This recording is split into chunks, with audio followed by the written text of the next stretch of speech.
दोस्तों, अगर अंग्रेज भारत नहीं आते तो ऐसे कई प्रश्न हैं जो इतिहास बदलने की चेष्टा करते हैं, किंतु इतिहास को बदला नहीं जा सकता। लेकिन इतिहास से सीख लेते हुए भविष्य को जरूर संवारा जा सकता है। दोस्तों, आजादी से पहले भारत को सोने की चिड़िया के नाम से पुकारा जाता था, क्योंकि हमारा देश संपत्ति और समृद्धि से भरपूर था। भारत ना ही धन और ना ही ज्ञान में किसी देश से कम था। हर तरफ खुशहाली थी।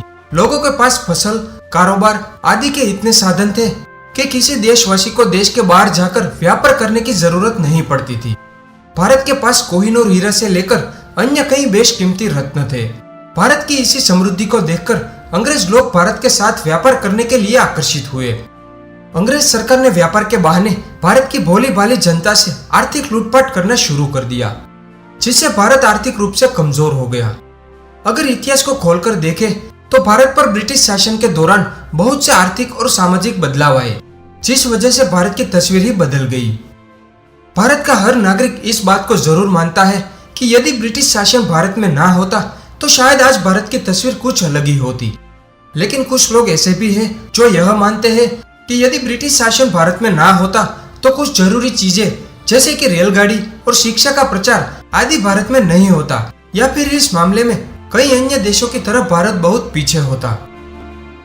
दोस्तों, ऐसे ही मजेदार फैक्ट्स वीडियोस देखने के लिए हमारे चैनल डीडीयू नो को सब्सक्राइब करें और बेल आइकन जरूर दबाइए, ताकि हमारे हर एक वीडियो सबसे पहले आपको मिले। अंग्रेज भारत की समृद्धि और संपत्ति को देखकर 17वीं शताब्दी में भारत आए और उनकी डिवाइड एंड रूल पॉलिसी ने भारत की तस्वीर ही बदल दी।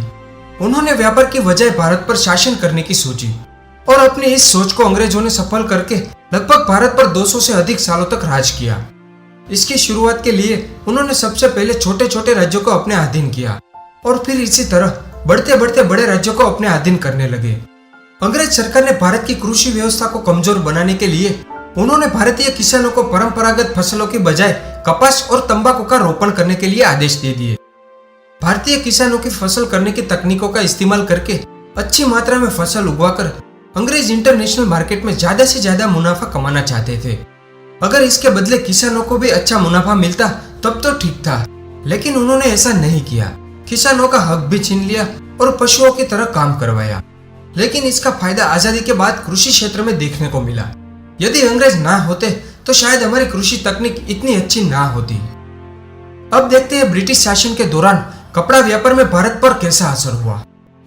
ब्रिटिश शासन में आधे से अधिक भारतीय अंग्रेजों के गुलाम हो चुके थे।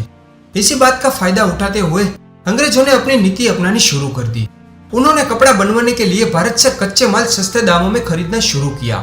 फिर वही कच्चे माल से कपड़े बनवाने के लिए इंग्लैंड भेजा गया और दोबारा वही कपड़ा भारत में महंगे मूल्यों में बेचे जाते थे। ऐसा करने से भारत के कपड़ा व्यापार को काफी नुकसान का सामना करना पड़ा। इसके बाद जुर्म की हद तब पार हुई जब उन्होंने भारत में ही कपड़े बनाने की मशीन लगवा दी। ऐसा करने से उनको भारत के मजदूर मिलने लगे। बाद में वह अपने भारतीय गुलामों से मुफ्त में काम करवाने लगे, जिससे कि भारतीय मजदूरों पर और ज्यादा जुर्म होने लगा और भारत की अर्थव्यवस्था डगमगाने लगी। पहले भारत कपड़े का इंपोर्ट और एक्सपोर्ट दोनों काम किया करता था, लेकिन ब्रिटिश शासन के दौरान इंटरनेशनल मार्केट में भारत का नाम कपड़ा व्यापार के लिए खत्म ही हो गया। भारत में सदियों से चली आ रही गुरु शिष्य की परंपरा को अंग्रेज में खत्म कर दिया। पहले गुरुकुल हुआ करती थी और उसमें गुरु शिष्य को शिक्षा देते थे, लेकिन अंग्रेजों ने वेस्टर्न स्कूल सिस्टम डाल दिया। अब स्कूलों में अंग्रेजी शिक्षक थे, तो वह भारतीय स्टूडेंट को एजुकेशन के बजाय उन्हें पर्सनल काम करवाने लगे। इसी वजह से भारतीय स्टूडेंट शिक्षा से वंचित रहने लगे। इस बात से पता चलता है कि अगर अंग्रेज भारत में ना आते तो हम आज भी गुरु शिष्य परंपरा के तहत एजुकेशन प्राप्त कर रहे होते। अब देखते हैं भारत के बंटवारे के बारे में। अंग्रेजों की डिवाइड एंड रूल पॉलिसी ने भारत के नक्शे को 2 हिस्सों में बांट दिया। अंग्रेजों का भारत की संपत्ति को नष्ट करने के लिए यह आखिरी कदम था। अंग्रेज सरकार ने भारत और पाकिस्तान 2 अलग अलग मुल्क बनाकर बंटवारे किए और वह इसी शर्त पर भारत को आजाद करके गए।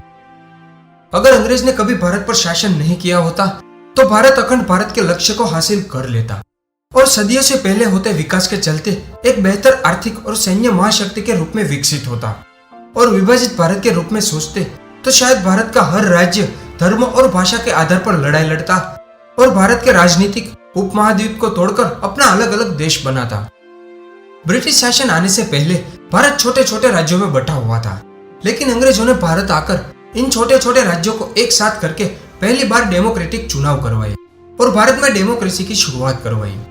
आजादी प्राप्ति के दौरान भारत में करीब 562 देशी रियासतें थी। सरदार पटेल तब अंतरिम सरकार में उप प्रधानमंत्री के साथ देश के गृह मंत्री थे। सरदार पटेल ने लगभग 562 देशी रियासतों को भारत में मिलाकर भारत को एक सूत्र में बांधा और भारत को मौजूदा स्वरूप दिया। ऐसी कई बुराइयों के साथ अंग्रेजों ने भारत को कुछ अच्छे उपहार भी दिए, जिनकी वजह से भारत देश हमेशा अंग्रेजों का ऋणी रहेगा। जैसे कि भारत में रेल और हवाई सेवा अंग्रेजों की वजह से मिली। अंग्रेजों ने भारत के लिए कुछ नुकसान भी करवाए और कुछ फायदे भी। अगर भारत में अंग्रेजी शासन न आया होता तो भारत की तस्वीर आज के भारत से बहुत ही अलग होती। दोस्तों, वीडियो अच्छा लगा हो तो इसे लाइक और शेयर जरूर करें। साथ ही चैनल को सब्सक्राइब करें और बेल आइकन जरूर दबाइए ताकि हमारे हर एक वीडियो आपको सबसे पहले मिले। धन्यवाद।